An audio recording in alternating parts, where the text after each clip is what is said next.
My story is not glamorous. I started off at a 152. I was frustrated, I was slow, and I thought maybe I'm just not a test person. I tried to brute force it, taking exam after exam after exam, but my scores stayed low for far too long. They just would not go up. Then I changed how I studied. I stopped looking for all the tricks on the forums and I started building a system that I could repeat on my worst study days. And that system took me from a 152 to a 175 on my own official LSAT. And that jump wasn't luck. It was three boring things done well and done consistently. The first was to read for structure, like I was recommending for John. You look for the pattern underlying the passage, underlying the argument. You look for the method of reasoning. You look for the skeleton. Then you fix the same couple of patterns that keep tripping you up. You note which topics, which skeletons, which structures give you the most trouble so you can avoid falling for those mistakes the next time around. Then you review like you are a lawyer. You write down the rule that you miss and the signal you're going to use next time around. I did this again and again and again. It took me an entire year, and at least half of that was a total waste of time. If I had studied properly from the beginning, I could have gotten it done in just a couple months because the LSAT's a test of pattern recognition. If you can spot the tricks and traps, you can avoid them. And so after I got my score back, after I got my 175, my friends started asking me for help because I was a poli-sci major. A lot of my fellow poli-sci majors were also applying to law school, and so I started helping them out. They would buy me dinner, we'd go over questions together, and then friends of friends started asking, and it grew and grew from there. And since then, since 2005, I've worked with thousands of students, college seniors, career changers, parents, international students, engineers, poets, you name it, people with different backgrounds, but the same underlying problems. And those same problems have the same fix. You build a clear plan, you do short, focused reps, and real review. I've since built a framework to make this process repeatable. I call it the LASER approach. LASER is an acronym standing for Learning, Accuracy, Sections, Exams, and Review.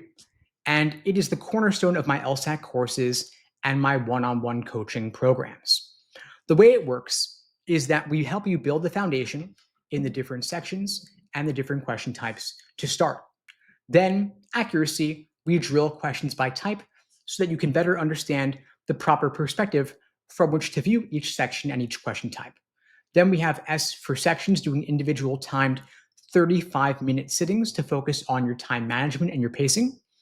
We have E for exams and endurance, doing full-length timed sittings. And finally, R for review.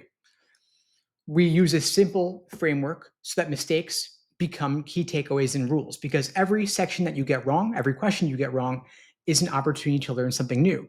And until you get to the root cause of what you're getting wrong and why, you may end up making the same mistake again.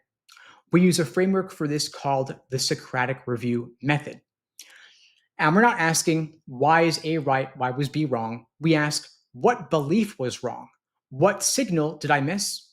And what will I write down next time around so I can catch that mistake and not fall for it?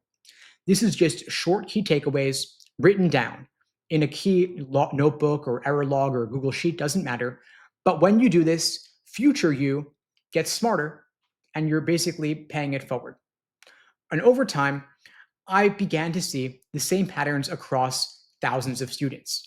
People tend to over drill random questions and underinvest in their review process. People panic about timing because they never built accuracy to begin with. And people burn out because their plan is to do everything instead of doing the right things.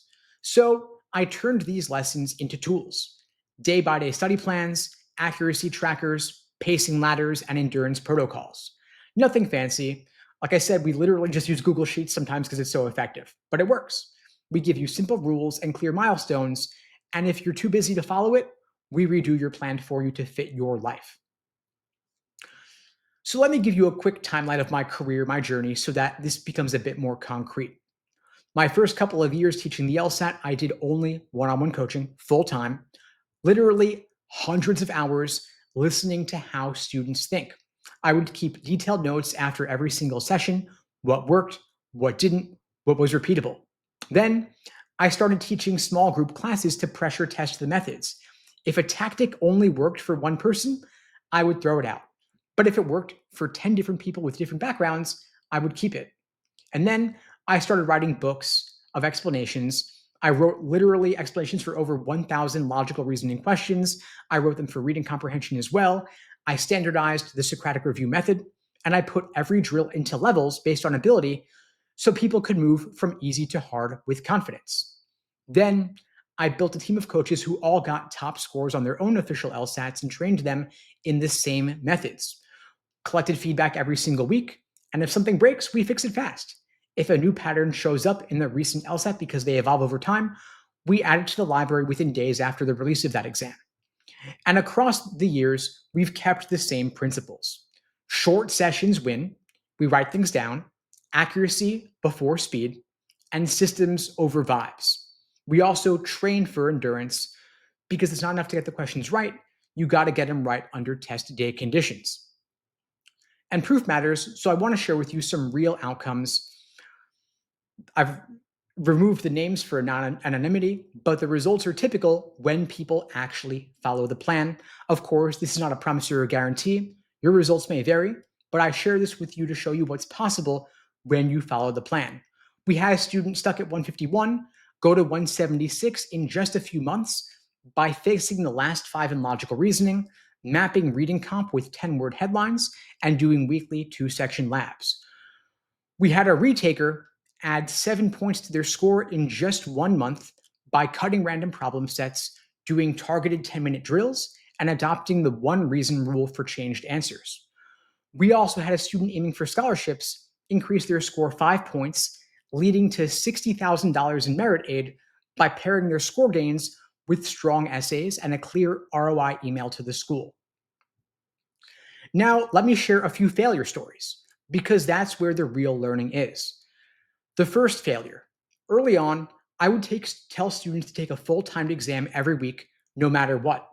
Some students improved, but some stalled because they practiced fatigue and sloppy habits. So we changed it.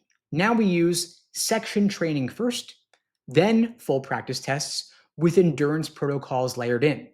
Scores might jump a little bit later, but they jump higher. The second failure.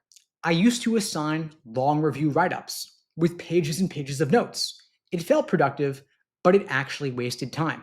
Now, we just make them more concise. We give you a one-line rule to write down and one signal for each question that you miss. It's fast and it works. The third failure. I used to think that more hours meant more results. But busy people doing 7 structured hours a week will beat students doing 20 random hours a week every single time.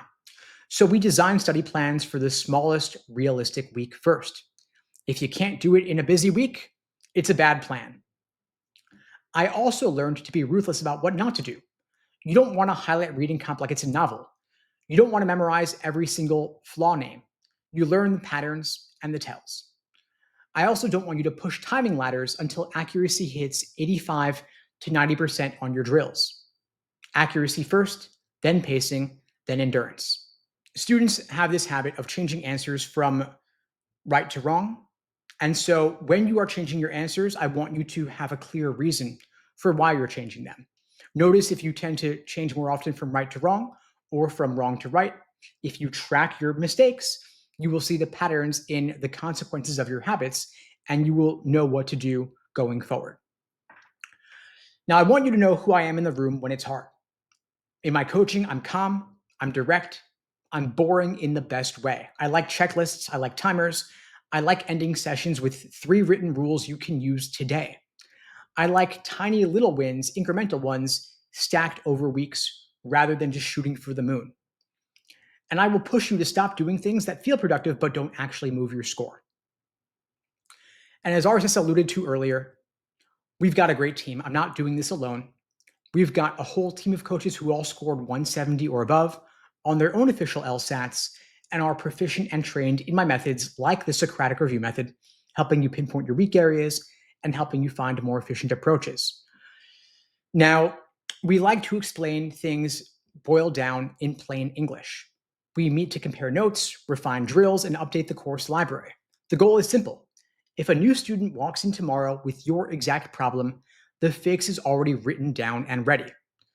So, what does this mean for you today? It means the tactics I'm about to teach you have been pressure tested across thousands of attempts. They're built for real life.